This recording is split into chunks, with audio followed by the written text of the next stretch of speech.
مصحفی اور ان کی شاعری، مجنوں گورکھپوری۔ اردو شاعری کی تاریخ میں مصحفی کی ذات کئی اعتبار سے اہم اور قابل لحاظ ہے، اور وہ ایک ایسی حیثیت کے مالک ہیں جس کے اندر ہم کو ایک عجیب تناقض اور ایک غیر معمولی تضاد نظر آتا ہے۔ ان کی شاعری ہمارے اندر ایک تصادم کا احساس پیدا کرتی ہے۔ یہ تصادم مزاج اور ماحول کا تصادم ہے۔ مصحفی تاریخ کی دو بالکل مختلف فصلوں کی درمیانی کڑی ہیں۔ وہ اردو شاعری کے دو مختلف مدرسوں کے درمیان ایک رابطہ کی حیثیت رکھتے ہیں۔ ایک طرف تو اس دور کی آخری یادگار ہیں جو میر، درد اور سودا جیسے کاملین سے ممتاز ہے، اور جس کی سب سے نمایاں خصوصیت خالص تغزل یعنی داخلیت ہے۔ دوسری طرف ان سے اس دور کی ابتدا ہوتی ہے جس کو اردو شاعری کا لکھنوی دور کہتے ہیں۔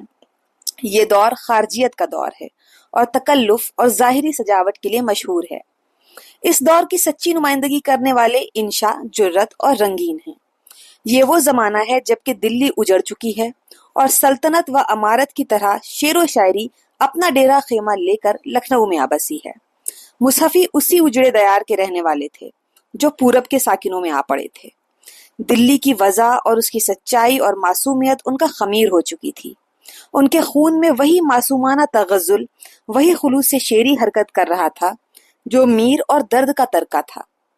لیکن کرتے کیا، زمانے کی ہوا بدل چکی تھی۔ نیا دیس تھا اور نیا بھیس۔ زمانہ اور ماحول دونوں خلاف مزاج۔ زمانے کے ساتھ مصالحت کیے بغیر چارہ نہیں تھا۔ انشا کی چہلوں اور جرت کی تراریوں کے سامنے قدم جمائے رہنا تھا، اور اس میں شک نہیں کہ اس آزمائش اور کشاکش کو جس سلیقے کے ساتھ مصحفی نے نبھایا وہ ہر شخص کا کام نہیں تھا۔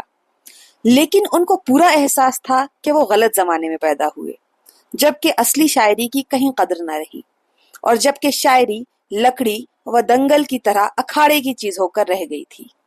ایک غزل میں جو غالباً ترہی تھی، اسی کا رونا روتے ہیں۔ کیا چمکے اب فقط میرے نالے کی شاعری، اس عہد میں ہے تیغ کی بھالے کی شاعری۔ شاعر رسالہ دار نہ دیکھے نہ سنے، ایجاد ہے انہی کی رسالے کی شاعری۔ ہوں مصحفی میں تاجر ملک سخن کی ہے، خسرو کی طرح یہاں بھی اٹالے کی شاعری۔ غرض کہ مصحفی کی شاعری میں دہلوی اور لکھنوی دونوں دبستانوں کی خصوصیات باہم دست و گریباں نظر آتی ہیں، اور وہ بیچارے کفر و ایمان کی کشاکش میں بری طرح مبتلا رہتے ہیں۔ اپنی شخصیت اور اپنی حیثیت کے لحاظ سے تاریخ شعر اردو میں مصحفی بالکل اکیلے ہیں، اور کیا اس کے پہلے اور کیا اس کے بعد ان کا ساتھ دینے والا اور ان کی ہمنوائی کرنے والا کوئی نہیں ہے۔ وہ بیک وقت ماضی کی یادگار اور حال کی کشاکش میں مبتلا اور مستقبل کے میلانات کا اشاریہ ہیں۔ متقدمین کے گائے ہوئے راگ نہ صرف ان کے کانوں میں بلکہ ان کی ہستی کی ایک ایک تہ میں گونج رہے تھے۔ لیکن خود ان کے زمانے میں دوسرے راگوں کی مانگ تھی جن کے موجد جرت اور انشا تھے۔ نتیجہ ایک لطیف اور پرکیف قسم کی انتخابیت تھی جو مصحفی کے دم سے شروع ہوئی اور انہی پر ختم ہوئی۔ غور سے مطالعہ کرنے والوں کو مصحفی کے کلام میں اگر ایک طرف سے اس قسم کا خالص تغزل ملتا ہے، تیرے کوچے اس بہانے مجھے دن سے رات کرنا، کبھی اس سے بات کرنا کبھی اس سے بات کرنا، یا کبو تک کے در کو کھڑے رہے کبو آہ بھر کے چلے گئے، تیرے کوچے میں اگر آئے بھی تو ٹھہر ٹھہر کے چلے گئے، یا کنج قفس میں ہم تو رہے مصحفی اسیر، فصل بہار باغ میں دھومیں مچا گئی۔ تو دوسری طرف ایسے اشعار کی بھی کثرت ہے جو صرف لکھنوی فضا میں پیدا ہو سکتے تھے، اور جو لکھنوی دبستان شاعری کے لیے ہمیشہ سرمایہ ناز و افتخار رہے ہیں۔ مثلاً آیا لیے ہوئے جو وہ کل ہاتھ میں چھڑی، آتے ہی جڑدی پہلی ملاقات میں چھڑی، آنکھوں میں اس کی میں نے جو تصویر کھینچ لی، سرمے نے اس کی چشم کی شمشیر کھینچ لی، جنبش لب نے تیری میری زباں کر دی بند، تو نے کچھ پڑھ کے عجب مجھ پہ یہ منتر مارا۔ ظاہر ہے کہ ان اشعار میں محض قافیہ اور ردیف اور رعایات و مناسبات سے مضمون پیدا کیے گئے ہیں، اور ان میں جذبات واردات یا خیالات و افکار کی سچائی سے کوئی سروکار نہیں ہے۔ اس قسم کی شاعری کی بنیاد، جس کو مجملاً خارجی شاعری کہتے ہیں، لکھنؤ میں پڑی، اور یہیں سے اس نے فروغ پایا۔ کہا جا سکتا ہے کہ اس دبستان شاعری کے بانیوں میں مصحفی بھی تھے، جو مجبور تھے کہ اپنے کو غالب جماعت میں شامل رکھیں۔ قبل اس کے کہ ہم مصحفی کے کلام سے تفصیلی بحث کریں، اگر ان کی زندگی پر بھی ایک سرسری نظر ڈال لی جائے تو بے موقع یا غیر متعلق بات نہ ہوگی۔ مصحفی کا اصل نام غلام حمدانی تھا اور باپ کا نام شیخ ولی محمد، وطن امروہہ، ضلع مراد آباد تھا۔ ان کے آباء و اجداد ملازمان شاہی میں سے تھے۔ عنفوان شباب میں ان کا دلی آنا ہوا اور لکھنؤ آنے سے پہلے برابر دلی ہی میں رہے۔ طبیعت علم و ادب کی طرف بچپن سے مائل تھی اور شعر و سخن سے خداداد مناسبت تھی۔ دلی اس وقت تک ارباب فضل و کمال سے خالی نہیں ہوئی تھی۔ مصحفی نے بہت جلد مروجہ نصاب کے مطابق عربی فارسی میں خاطر خواہ دستگاہ حاصل کر لی۔ وہ خود اپنے تذکرے ریاض الفصحاء میں لکھتے ہیں کہ 30 سال کی عمر میں انہوں نے شاہجہاں آباد میں فارسی نظم و نثر کی تکمیل کر لی تھی اور پھر لکھنؤ پہنچ کر مولوی مستقیم ساکن گوپامؤ سے عربی علوم یعنی طبی، الہی اور ریاضی وغیرہ میں مہارت حاصل کی۔ قانونچہ مولوی مظہر علی صاحب سے پڑھا، آخر میں تفسیر اور حدیث کے مطالعے کی طرف مائل ہوئے۔ عربی میں ان کو اتنی قدرت حاصل تھی کہ قریب 1 جز غزلیات اور 100-200 نعتیہ قصیدے اس زبان میں بھی کہے، جو طاق پر دھرے دھرے نمزدگی کے سبب سے کرم خوردہ ہو کر غارت ہو گئے۔ غرض کے مصحفی نہ صرف شاعر تھے بلکہ خاص عالم و فاضل تھے۔ فارسی میں 2 دیوان لکھے تھے، ایک تو دلی میں چوری ہو گیا۔ یہ دیوان مرزا جلال، اسیر اور ناصر علی کے رنگ میں تھا۔ اس شعر میں اسی دیوان کی طرف اشارہ ہے۔ اے مصحفی شاعر نہیں پورب میں ہوا میں، دلی میں بھی چوری میرا دیوان گیا تھا۔ دوسرا دیوان باقی رہا جو بعض کتب خانوں میں اب بھی موجود ہے۔ فارسی کلام کا نمونہ یہ ہے: مدت شد کے میان من داد آشتی است، کیست آن کس کی کنو می 10,000 مرا۔ مرکب انداز کے میدان تک و تاز ہست، دردہت سینہ سپر عاشق جاں باز ہست۔ مائل 100 خط نم شعلہ آواز ہست، در کمین دل من زمزم پرداز ہست۔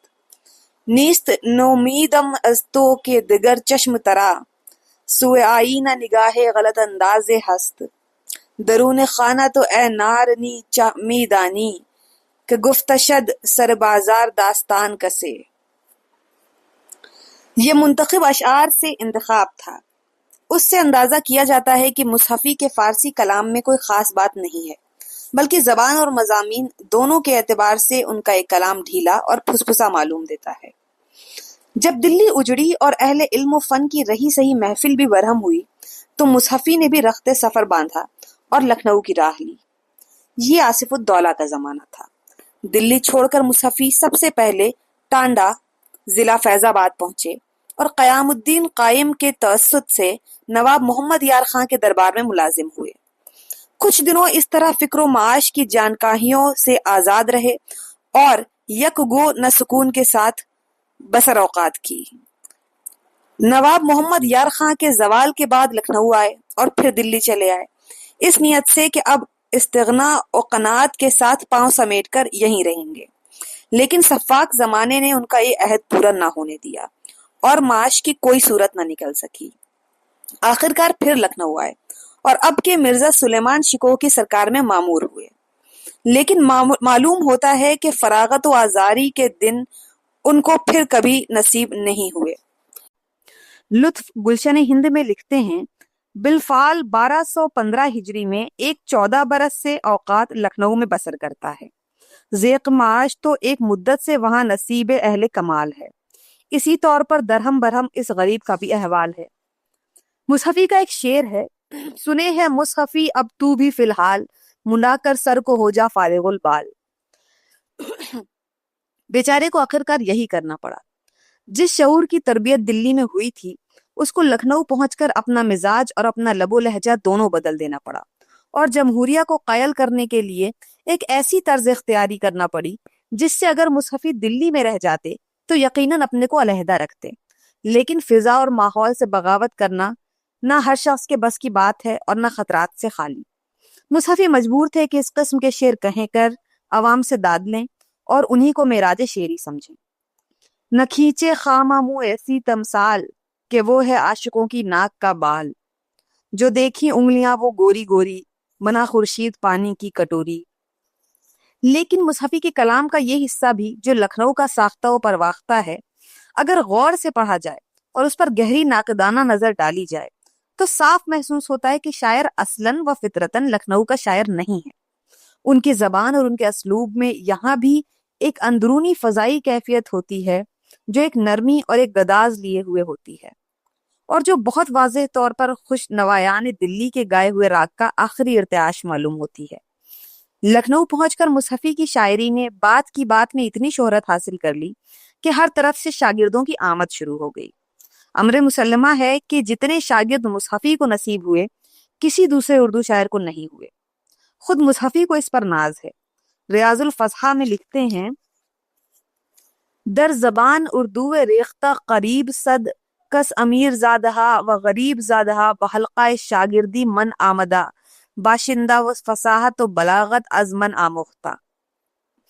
دوادین کے علاوہ مصحفی نے نثر میں کئی کتابیں لکھی ہیں، جن میں 3 تذکرے شاعروں کے ہیں جو مشہور ہیں اور چھپ گئے ہیں۔ ان میں سے 2 یعنی ریاض الفصحاء اور تذکرہ ہندی میں اردو شاعروں کا ذکر ہے۔ تیسرا یعنی عقد ثریہ چند فارسی شعراء کا ایک مختصر سا تذکرہ ہے۔ مصحفی نے چونکہ عمر طویل پائی اس لیے اکثر متقدمین و متاخرین کے ہم عصر رہے۔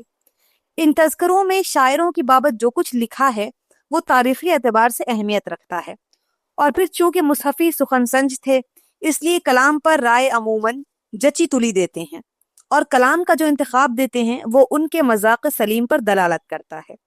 ریاض الفصحاء سے معلوم ہوتا ہے کہ ایک رسالہ عروض میں لکھا تھا جس کا نام خلاصۃ العروض تھا، اور ایک کتاب فارسی محاورات پر تھی جس کا نام مفید شعراء بتاتے ہیں۔ مصحفی جیسا کہ بتایا جا چکا ہے اردو شاعری کے 2 مختلف زمانوں اور 2 مختلف مدرسوں کو ملاتے ہیں۔ ایک طرف تو انہوں نے میر اور سودا کا آخری زمانہ دیکھا، اور دوسری طرف انشاء اور جرت کے ساتھ مشاعرے اور مطارحے کر رہے تھے۔ ان کی غزلوں میں جہاں میر، سوز اور درد کی خصوصیات ملتی ہیں، وہیں پہلو بپہلو انشاء اور جرت کا رنگ بھی کافی نمایاں نظر آتا ہے۔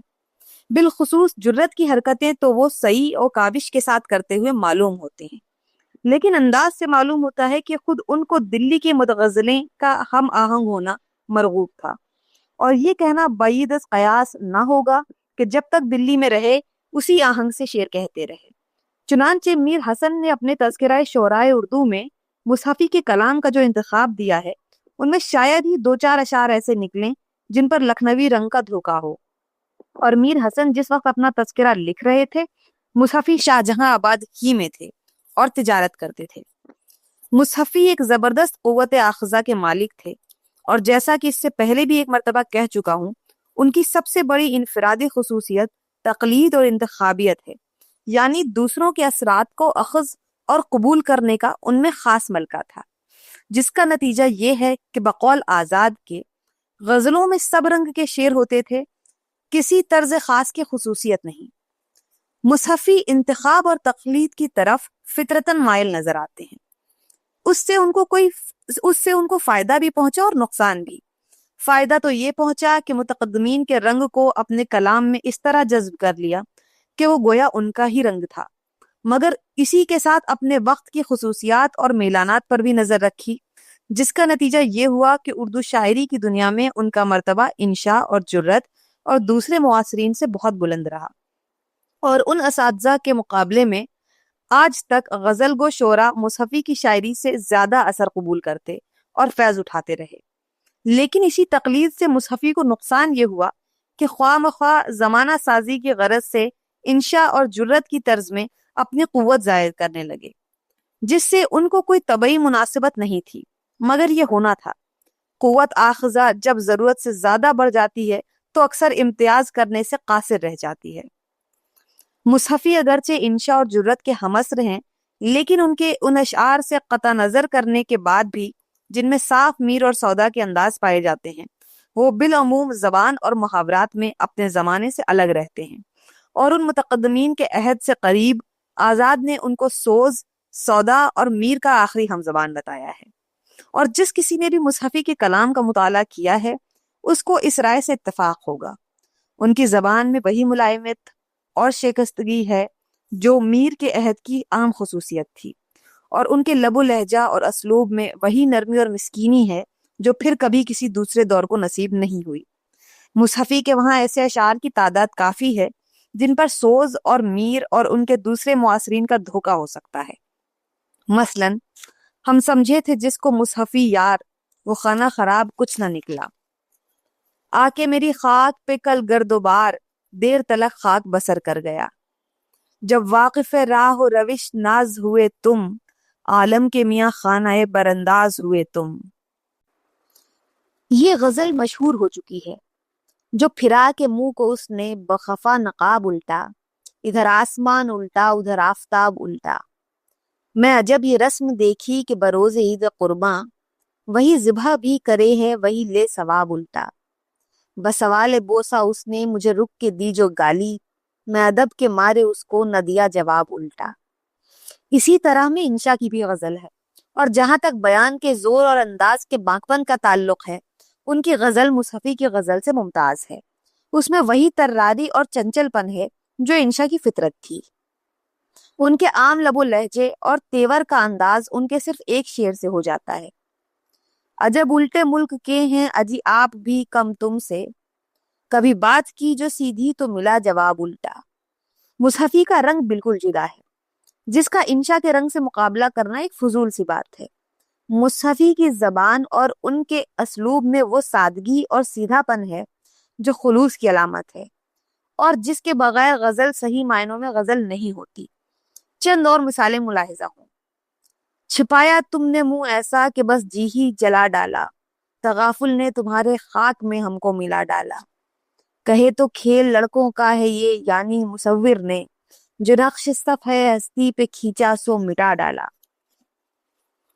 زلفوں کی برہمی نے برہم جہان مارا، پلکوں کی کاوشوں نے سینوں کو چھان مارا، ہرگز وہ دست و بازو ہلتے کبھی نہ دیکھے، جو تیر اس نے مارا سو بے گمان مارا۔ ایسی طرحوں میں پر تاثیر اشعار نکالنا ہر شاعر کا کام نہیں ہے۔ زبان اور محاورے اور ردیف کے پیچھے غزلیت کا رشتہ اکثر ہاتھ سے چلا جاتا ہے۔ ایسی غزلوں میں بھی مصحفی کے یہاں جو بے تکلفی، بے ساختگی اور تاثیر ہے وہ ان کے معاصرین میں بہت کم ملتی ہے۔ مصحفی صرف قافیہ، ردیف یا محاورے کے لیے اپنے اشعار کے ساتھ زبردستی نہیں کرتے۔ ان دو اشعار میں محاورے اور ردیف قافیے کس خوبی کے ساتھ نبھائے گئے ہیں، اور آور دیا تکلف کا کہیں سے احساس نہیں ہونے پاتا۔ جب کوہ بیاباں میں جا ہم نے قدم مارا، فرہاد نہ کچھ بولا مجنون نے دم مارا، تنہا نہ دل اپنا ہی میں زیر و زبر دیکھا، اس جنبش مژگاں نے عالم کو بہم مارا۔ یہی کیفیت ان اشعار میں ہے۔ جس دم کے وہ کمر میں رکھ کر کٹار نکلا، جس رہ گزر سے نکلا عالم کو مار نکلا۔ آ کے میری خاک پہ کل گرد و بات، دیر تلک خاک بسر کر گیا، جب واقف راہ و روش ناز ہوئے تم، عالم کے میاں خانہ برانداز ہوئے تم۔ مصحفی آج تو قیامت ہے، دل کو یہ اضطراب کس دن تھا، تم رات وعدہ کر کے جو ہم سے چلے گئے، پھر تب سے خواب میں بھی نہ آئے بھلے گئے۔ او دامن اٹھا کے جانے والے، تو ہم کو بھی خاک سے اٹھا لے۔ ان اشعار میں جو شکستگی اور سپردگی پائی جاتی ہے وہ کچھ میر، درد اور قائم وغیرہ ہی کی یاد تازہ کرتی ہے۔ ظاہر ہے کہ اس مزاج و طبیعت کا آدمی انشا و جرت کا حریف نہیں ہو سکتا تھا۔ یہ ان کی بدنصیبی تھی کہ ان کو ایسے بھانڈوں سے پالا پڑا۔ جہاں تک شاعری اور اس کی فطرت کا سوال ہے، مصحفی اور انشا میں کوئی مناسبت نظر نہیں آتی۔ آزاد نے آب حیات میں انشا کو جو مصحفی سے اس قدر بڑھا چڑھا کر دکھایا ہے کہ وہ ان کا محض تعصب ہے۔ مصحفی کے متعلق ان کا یہ کہنا یقیناً صحیح ہے کہ ذرا اکڑ کر چلتے ہیں تو ان کی شوخی بڑھاپے کا ناز بے نمک معلوم دیتا ہے۔ مصحفی کی فطرت میں اکڑنا نہیں ہے، اس لیے ان کو اکڑنا زیب نہیں دیتا، لیکن اکڑنے کا نام شاعری نہیں ہے۔ شوخی اور تراری کو دراصل شاعری اور بالخصوص غزل گوئی سے کوئی تعلق نہیں۔ انشا کی تیزی اور طبائی مسلم، اور ان کی علمی قابلیت بھی مسلم، مگر ان کے اندر وہ خصوصیات بہت کم تھیں جو تغزل کی جان ہوتی ہیں، اور جو تھیں وہ ہمارے کسی کام کی نہیں، اس لیے کہ خود شاعر نے ان کا صحیح استعمال نہیں کیا۔ آزاد نے انشا کے متعلق میاں بیتاب کی رائے نقل کی ہے: سید انشا کے فضل و کمال کو شاعری نے کھویا اور شاعری کو سعادت علی خاں کی مصاحبت میں ڈبویا۔ اس میں اتنا تو ہم بھی مانتے ہیں کہ ان کے فضل و کمال کو ان کی شاعری نے کھویا، لیکن جہاں تک ان کی شاعری کا تعلق ہے، ہم کو ایسا معلوم ہوتا ہے کہ اگر سعادت علی خاں کی مصاحبت نہ ہوتی تو بھی وہ ڈوبی ہی تھی۔ آخر مصحفی کی شاعری کو کسی نے کیوں نہیں ڈبویا؟ انشا اگر خود ایسے نہ ہوتے تو سعادت علی خاں کی مصاحبت ان کا کچھ نہ بگاڑ سکتی، بلکہ شاید اس مصاحبت کو ضرورت سے زیادہ دخل ہی نہ ہوتا۔ بہرحال جہاں تک غزل سرائی کا تعلق ہے، انشا اور مصحفی کا کوئی مقابلہ نہیں۔ جرت غزل سرا ضرور تھے، لیکن ان کی غزل سرائی تمام تر خارجی انداز کی تھی۔ انہوں نے غزل میں ایک بالکل دوسری دھن اختیار کی، یعنی معاملہ بندی اور ادا بندی۔ اردو میں اس انداز اور معاملے کی شاعری جرت سے شروع ہوتی ہے۔ لکھنوی دبستان شاعری کے بانی دراصل جرت ہی تھے۔ لکھنؤ کے شاعروں کا طرح امتیاز خارجیت ہے، جو اس تکلف اور تصنع کی ذمہ دار ہے جس کو ہم لکھنؤ کے ساتھ مخصوص کرتے ہیں۔ مصحفی کو فطرتاً ان راگوں سے رغبت تھی جو متقدمین گائے گئے۔ رکھا تو خاک مصحفی کو، آرام تمام ہو چکا اب، کہہ دے کوئی جا کے مصحفی سے، ہوتی ہے بری یہ چاہ ظالم۔ کیا کریں جا کے گلستان میں ہم، آگ رکھ آئے جہان میں ہم، مصحفی عشق کر کے آخر کار، خوب رسوا ہوئے جہان میں ہم۔ غم دل کا بیان چھوڑ گئے، ہم یہ اپنا نشان چھوڑ گئے، صفحہ روزگار پر لکھ لکھ عشق کی داستان چھوڑ گئے۔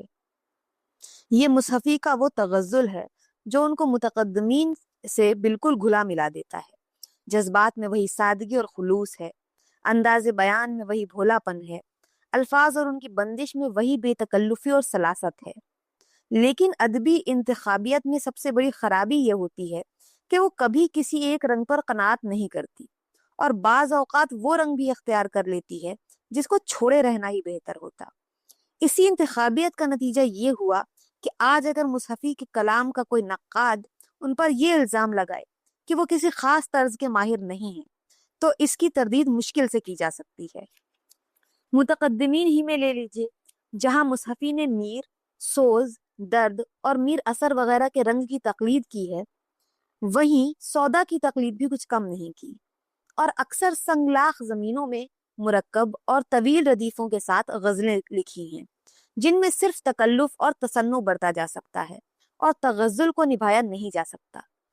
کہا جا سکتا ہے کہ اگر انشا کے دور میں نہ پیدا ہوتے اور ان کو ایسے مارکوں میں نہ شریک ہونا پڑتا تو شاید اس روش سے اعتراض کرتے۔ یہ کہنا ایک حد تک تو صحیح ہوگا، لیکن مصحفی کی طبیعت ضرورت سے زیادہ ہمگیر اور وسیع المذاق واقع ہوئی تھی۔ انشا سے مقابلہ نہ بھی ہوتا تو بھی وہ ہر رنگ میں طبع آزمائی ضرور کرتے۔ تاہم اس سے انکار نہیں کیا جا سکتا کہ جس رنگ کو بھی انہوں نے اختیار کیا، اس میں نہ صرف اپنی استادی اور کمال فن کا ثبوت دیا، بلکہ غزل کی آبرو بھی رکھ لی۔ یہ سچ ہے کہ مشکل اور ٹیڑھی زمینوں میں وہ انشا کے سامنے مشکل سے ٹھہرے نظر آتے ہیں، لیکن اگر اس غیر مناسب موازنہ کو نظر انداز کر دیا جائے تو خود اپنی جگہ مصحفی اپنے فن کے تنہا ماہر ہیں۔ زبان اور محاورہ اور شاعری کے رسوم و ادب کی تہذیب و تحسین میں ان کا درجہ انشا سے کہیں زیادہ بلند ہے۔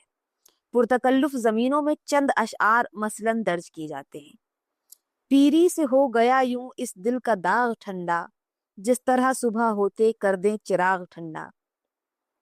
اس طرح انشا کی غزل مصحفی کی غزل سے بڑھی چڑھی معلوم ہوتی ہے، جس کا مطلع یہ ہے: پرتوں سے چاندنی کے ہے صحن باغ ٹھنڈا، پھولوں کی سیج پر آ کر دے چراغ ٹھنڈا۔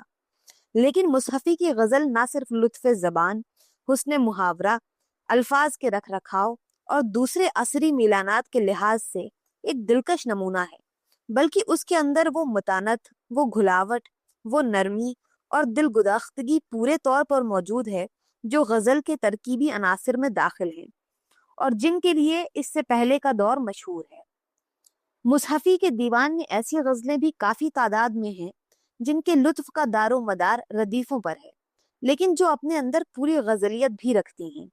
یہ غزل مشہور ہو چکی ہے: جو پھرا کے منہ کو اس نے بخفا نقاب الٹا، ادھر آسمان الٹا ادھر آفتاب الٹا، میں عجب یہ رسم دیکھی کہ بروز عید قرباں، وہی ذبح بھی کرے ہے وہی لے ثواب الٹا، بسوال بوسا اس نے مجھے رک کے دی جو گالی، میں ادب کے مارے اس کو نہ دیا جواب الٹا۔ مصحفی کو فطرتاً ان راگوں سے رغبت تھی جو متقدمین گا گئے تھے۔ اس دعوے کے ثبوت میں ان کی عشقیہ مثنوی بحر المحبت بھی پیش کی جا سکتی ہے، جو انہوں نے میر کی مثنوی دریائے عشق کو سامنے رکھ کر لکھی ہے، اور جس میں اس بات کی پوری کوشش کی ہے کہ میر کی ہو بہو نقل اتار کر رکھ دیں۔ مصحفی کی مثنوی کو میر حسن کی مثنوی سے کوئی مشابہت نہیں ہے، حالانکہ میر حسن بھی مصحفی ہی کے معاصرین میں سے تھے۔ پہلے ہم مصحفی کے اس کلام کی طرف متوجہ ہونا چاہتے ہیں جس پر متقدمین بالخصوص میر کا نرم اور پرگداز تغزل چھایا ہوا نظر آتا ہے۔ میر وغیرہ کا جہاں مصحفی نے تتبع کیا ہے، وہاں اپنے رنگ کو ان لوگوں کے رنگ سے کافی ملا دیا ہے اور خود ان لوگوں میں مل جل گئے ہیں۔ مصحفی کی شاعری کا مطالعہ کر کے ماننا پڑتا ہے کہ شاعر کا کام قدیم رسوم و روایات کو اپنے اندر جذب کر کے محفوظ رکھنا ہے، اگر وہ اس قابل ہیں۔ شاعر کا یہ فرض ہے کہ ادب اور زندگی کے روایات میں سے ان عناصر کو لے لے جو زمانی اور مکانی خصوصیات سے محدود نہ ہوں۔ شاعری اور نقاد دونوں کی نظر ادب کے ان اجزاء پر ہونی چاہیے جن میں بقا اور ارتقاء کی صلاحیت ہو۔ مصحفی نے یہی کیا ہے۔ انہوں نے پرانے اسالیب کو اختیار کر کے نہ صرف زندہ رکھا ہے بلکہ ان کو از سر نو تربیت دے کر ان کے اندر نئے امکانات پیدا کیے ہیں۔ ان کی زبان اگرچہ میر، درد اور سودا کے مقابلے میں منجھی اور کسی ہوئی ہے، لیکن ان میں درد مندی، دل برشتگی اور سوز و گداز کافی حد تک وہی ہے جس کو ان بزرگوں سے منسوب کیا جاتا ہے، اور اس کی وجہ یہ ہے کہ ان کے اندر وہی خلوص اور محویت، وہی عاشقانہ انفعال اور خود گذاشتگی ہے جو غزل کی جان ہے اور جو میر و درد کا مخصوص انداز ہے۔ دو شعر ملاحظہ ہوں: یاد ایام بے قرار یہ دل، وہ بھی یارب عجب زمانہ تھا، اب کہاں ہم کہاں وہ کج قفس، کوئی دن وہاں بھی آبودانہ تھا۔ یہ غزل میر اثر کی اس مشہور غزل پر کہی گئی ہے جس کے 3 شعر یہ ہیں: کبھو کرتے تھے مہربانی بھی، آہ وہ بھی کوئی زمانہ تھا، کیا بتاویں کہ اس چمن کے بیچ کہیں اپنا بھی آشیانہ تھا، ہوشیاروں سے مل کے جانو گے کہ اثر بھی کوئی دیوانہ تھا۔ مصحفی کے اشعار بھی خاص و عام کی زبانوں پر چڑھ کر ضرب المثل ہو جانے کی اسی قدر صلاحیت رکھتے ہیں جس قدر کے میر اثر کے اشعار، لیکن مصحفی اپنی پرگوئی اور ہمہ رنگی کی وجہ سے اکثر خسارے میں رہتے ہیں، ورنہ خالص تغزل کے رنگ میں ان کے وہاں کافی شعر موجود ہیں۔ مثال کے طور پر ان اشعار پر غور کیجیے: مت میرے رنگ زرد کا چرچا کرو کہ یاں، رنگ ایک سا کسی کا ہمیشہ نہیں رہا، مصحفی ہم تو یہ سمجھے تھے کہ ہوگا کوئی زخم، تیرے دل میں تو بہت کام رفو کا نکلا، تجھے اے مصحفی کیا ہے خبر درد محبت کی، نائے بے درد میرے سامنے لے نام درما کا، صدمے 100 دل پہ ہوئے ہم نے نہ جانا کیا تھا، ہائے رے ذوق و الفت کا زمانہ کیا تھا، کہتا نہ تھا میں اے دل جانا نہ اس گلی میں، آخر تو مجھ پہ آفت خانہ خراب لایا۔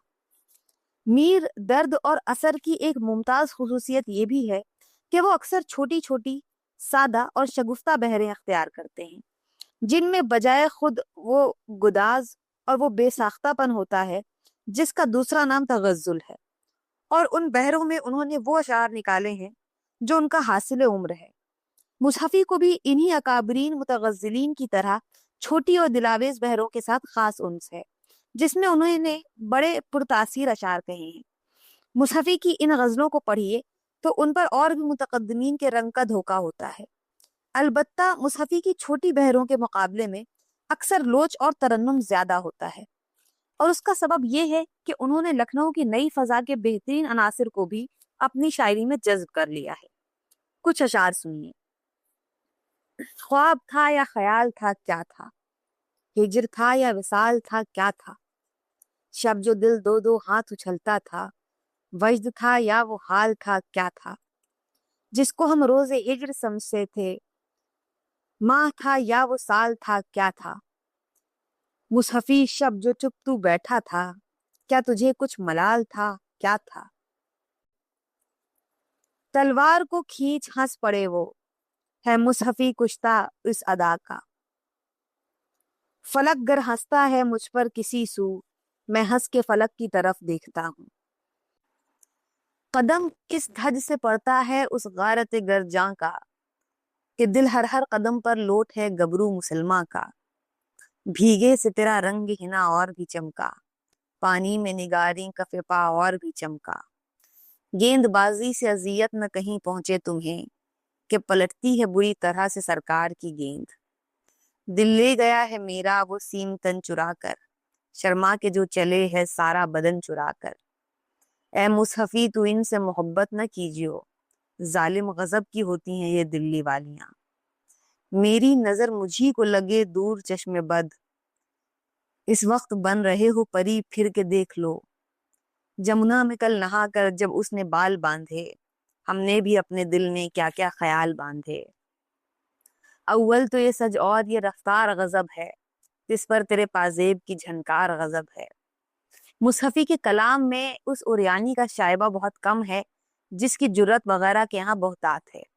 ان کی شاعری خالص شاعری ہے، ان کے اندر جتنی نزاکتیں اور لطافتیں اور جتنی رنگینیاں ملتی ہیں، ان کی زبان اور طرز ادا میں جو سجاوٹ اور طرحداری ہوتی ہے، وہ سب ان کے ذوق شعر اور مطالعے کا نتیجہ ہیں۔ انہوں نے بہترین روایات شاعری کو اخذ کر کے اپنی چیز بنا لیا تھا۔ اردو میں دو شاعر ایسے ہیں جن کو روایات اور سور کے شاعر کہہ سکتے ہیں، مصحفی اور حضرت موہانی۔ ان کی شاعری کے محرکات زندگی کے تجربات اتنے نہیں جتنے کہ خالص شاعری کے تجربات۔ شاعری کے تجربات سے میری مراد اساتذہ کے کلام کا ذوق و انہماک کے ساتھ مطالعہ کر کے اس کو اپنے رگو پے میں جذب اور ساری کر لینا ہے۔ مصحفی اور حضرت دونوں نے یہی کیا ہے۔ دونوں کو شاعر بنانے کے لیے تخیل اور اساتذہ کے کلام کافی تھے۔ مصحفی کا کلام چاہے وہ خارجی پہلو رکھتا ہو چاہے داخلی، ایک خاص کیفیت کا حامل ہوتا ہے۔ ان کی شاعری ارتسامی ہوتی ہے، ان کے محاکات حسنکاری کی ایک خاص بصیرت لیے ہوتے ہیں۔ ایک شعر، کیا نظر پڑ گئیں آنکھیں وہ خمار آلودہ، شفق صبح تو ہے زور بہار آلودہ۔ یوں تو بظاہر مصحفی کے کلام میں کوئی انفرادیت نظر نہیں آتی، اور آزاد کی یہ رائے صحیح معلوم ہوتی ہے کہ غزلوں میں ہر رنگ کے شعر ہوتے ہیں، کسی خاص رنگ کی قید نہیں، لیکن گہری نظر ڈالنے سے مصحفی کے کلام میں ہم ایک تیر انفرادی کیفیت محسوس ہوگی جو انہی کی چیز ہے اور جس کو میں نے ایک اندرونی فضائی کیفیت بتایا ہے۔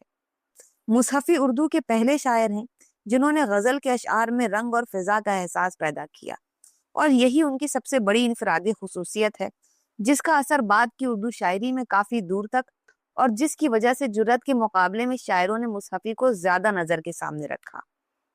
کچھ مثالیں ملاحظہ ہوں۔ ایک دن رو کے نکالی تھی میں وہاں کلفت دل، اب تلک دامن صحرا ہے غبار آلودہ۔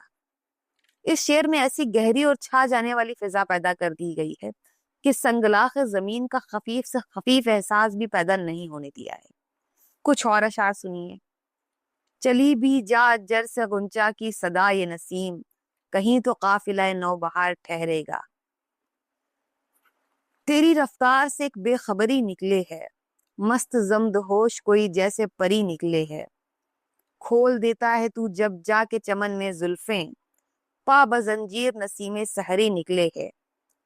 جس بیابان خطرناک میں ہے اپنا گزر، مصحفی قافلے اس راہ سے کم نکلتے ہیں۔ کس نے رکھے ہیں قفس ان پہ گرفتاروں کے، کانٹے کیوں سرخ ہیں سب باغ کی دیواروں کے۔ شربت وصل جس کو کہتے ہیں، حق میں عاشق کے وہ ہے وہ آب حیات۔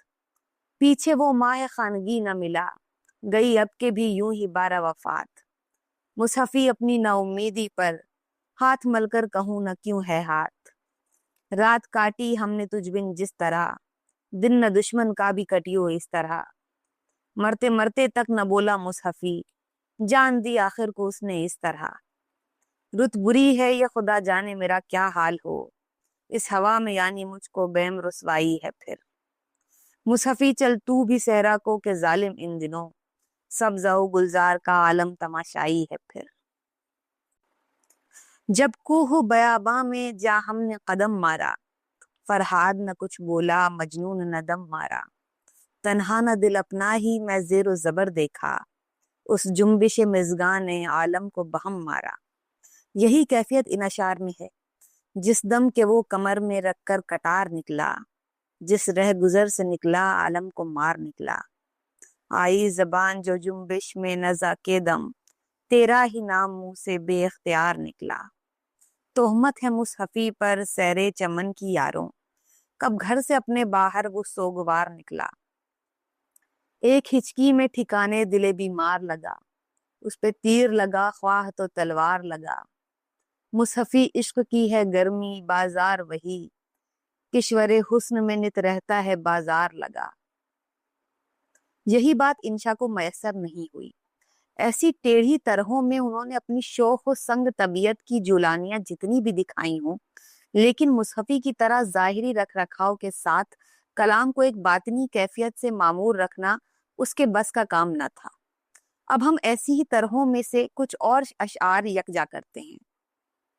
میں ادا اس کی کہوں کیا میرے مینوش نے رات، سر پہ ساقی کے کس انداز سے ساغر مارا، مصحفی عشق کی وادی میں سمجھ کر جانا، آدمی جاتا ہے اس راہ میں اکثر مارا، آخر کو مصحفی نے دی جان تیری خاطر، جی سے گزر گیا وہ نادان تیری خاطر، کیوں نہ ہو شیشہ دل چور میرے پہلو میں نے ایام جنوں کھائے ہیں تھوڑے پتھر، کوئی سحر سے باندھتا ہے دکان کو، وہی کافر جو آوے تو بازار باندھے، نہ ساون کرے پھر برسنے کا دعویٰ، جو یہ دی دئے تر کبھی تار باندھے، محبت میں صادق یا اغیار ٹھہرے، ہم ایک بات کہہ کر گنہگار ٹھہرے۔ مصحفی کے کلام کا ایک متدبہ حصہ خارجی انداز میں ہے جو جرت کا اسلوب رکھتا ہے، وہ معاملہ بندی، ادا بندی، معشوق کا سراپا، اس کے اشوا و ناز اور سج دھج کے بیان میں بھی استادانہ ملکہ رکھتے ہیں۔